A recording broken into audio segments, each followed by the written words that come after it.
As a beginner जब हम still life की प्रैक्टिस करना स्टार्ट करते हैं तो हम इस तरीके की इमेज से प्रैक्टिस करते हैं। इसमें क्या होता है, जो लाइन दिख रही है वो सारी चीज़ें में लाइंस के फॉर्म में, जो हमारे लिए इजी होता है स्टार्टिंग स्टेज पे उसको ड्रॉ कर पाना। और इसको हम लोग बोलते हैं आई लेवल में। जो क्या होता है, इसमें सिर्फ हमें एक लाइन्स दिख रही होती है।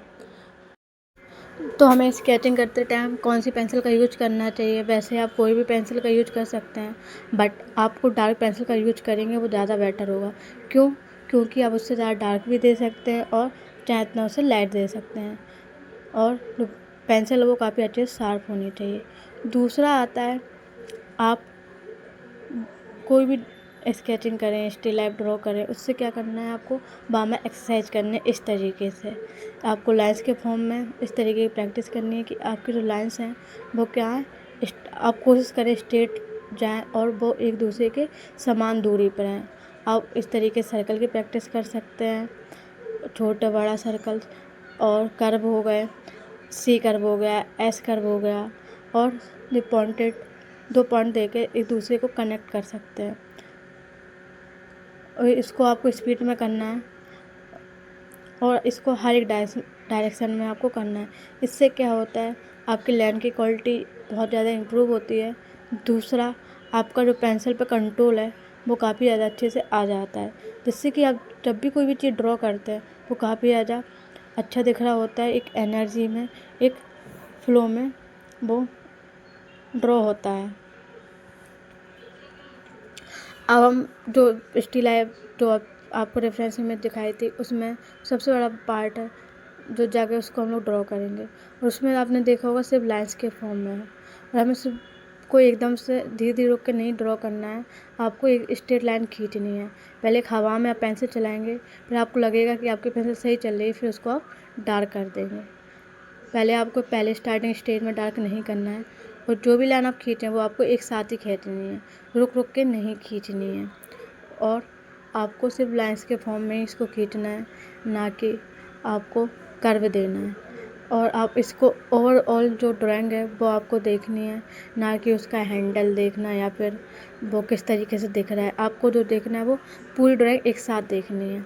अभी देखेंगे इसका जो हैंडल है वो इसके लेंथ से कहाँ आ रहा है, और नीचे भी कहाँ तक ये जाएगा। तो आई थिंक यहाँ पे जा रहा है, तो हम इसको सीधा इससे मिला देंगे। इसको आपको स्टार्टिंग में राउंड नहीं देना है, बस इसको एक फील देना है कि हाँ इस तरीके से ये आ रहा है, और स्ट्रेट लाइन में इसको कन्वर्ट करना है। और मोस्टली लोग स्टार्टिंग में गलती करते हैं कि वो स्टार्टिंग में ये राउंड करने लगते हैं, इससे क्या होता है मिस्टेक हो जाती है। आपको सिर्फ कट देने हैं, उसको इससे मिला देना है। जितना आप सिंपल बनाएंगे, जितना ईजी कर रखेंगे वो आपके लिए सही रहेगा। अब हम दूसरी स्टिल लाइफ बनाएंगे, जिसमें कि ये जो ब्लू कलर का जगह है वो हम इसको अब ड्रॉ करेंगे। इसमें भी हमें सेम प्रोसेस रिपीट करनी है। पेंसिल को पहले हवा में चलाना है, उसके बाद इसकी लंबाई देखनी है और चौड़ाई देखनी है कि कितना लंबा है, उसके कंपेयर में कि कितना चौड़ा है, उसके अकॉर्डिंग फिर हमें इसको ड्रॉ करना है। आप देख रहे होंगे, ना तो इसमें डिटेल कर रहे हैं, ना ही इसमें शेडिंग कर रहे हैं, सिर्फ क्या है लाइन से उसको कन्वर्ट कर रहे हैं।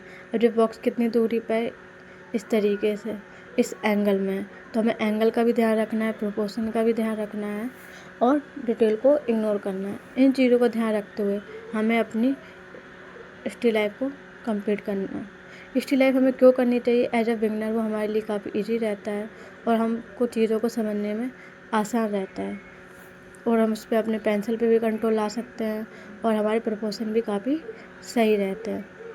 उसके बाद हम करेंगे, और आपको एक साथ सारी चीज़ें नहीं ड्रॉ करनी है, सब अलग अलग ड्रॉ करनी है।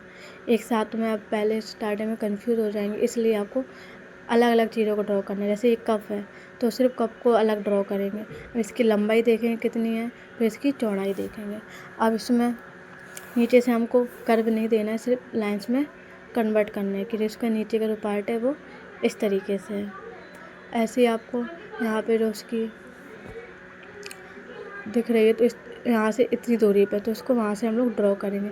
जो इसका हैंडल है वो इस लाइन से इतनी दूरी पर है, तो हम उसको इस तरीके से उसको देखेंगे, समझेंगे, फिर इसको ड्रॉ करेंगे। कोई ड्राइंग बनाने से पहले इम्पोर्टेंट है कि आप उसको ऑब्जर्व करें, ना कि सिर्फ बनाना स्टार्ट कर दें। इस तरीके से क्या होता है, आप चीज़ों को समझ पाते हैं और काफ़ी इजीली उसको ड्रॉ कर पाते हैं। हर एक पार्ट में आपको इस तरीके की इमेज लेनी है और इससे प्रैक्टिस करनी है और ये कर्व नहीं देना है। और आपको सिर्फ क्या करना है, आपको सिंपल लाइन में कन्वर्ट करना है। देखिए एक फ्रूट है, उसको राउंड नहीं दिया है, एक बॉक्स में कन्वर्ट किया है, तो उसके बाद उसको सिंपल हम लोगों ने छोटी छोटी लाइन में ब्रेक कर दिया। अभी इसको हम राउंड नहीं देंगे। अब इसे हमें इस चीज़ पे फोकस करना है कि हमारी लाइन्स की क्वालिटी सही हो, हम जो बना रहे हैं वो सही हो। ऐसी इस तरीके की इमेज लेके हम प्रैक्टिस करेंगे। ऐसे ही इसको हम ड्रॉ करेंगे। इसमें ऊपर का पार्ट, इसकी इतनी लंबाई, इतनी चौड़ाई, उसके बाद जो एंगल है वो इस तरीके से है, फिर स्ट्रेट लाइन है वो हम पहले, फिर हम उसके बाद स्ट्रेट लाइन में इसको ड्रॉ करेंगे। सेम इसमें नीचे जैसे हमने अदर पार्ट में किया, उसको भी सेम हम इस तरीके से करेंगे।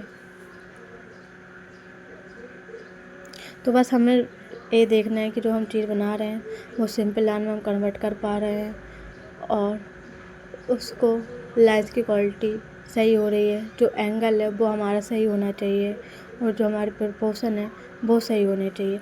अगर जो ऑब्जेक्ट है इसके कंपेयर में नीचे जो फ्रूट रखा है वो कितनी दूरी पर रखा है और जो हैंडल बना रहे हैं वो इस लाइन में कहाँ पे आएगा, ऊपर कहाँ तक टच करेगा, तो इस लाइन में हम देखेंगे कि वो यहाँ पे टच कर रहा है।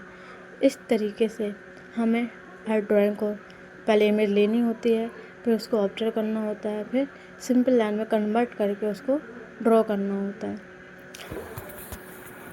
इस तरीके की इमेज लेके आप सिंपल जो हमारे आई लेवल में हो, जिसमें सिर्फ स्ट्रेट लाइन दिख रही हो और ज्योमेट्रिकल शेप हो, उस तरीके की इमेज लेके हम इसको प्रैक्टिस करेंगे।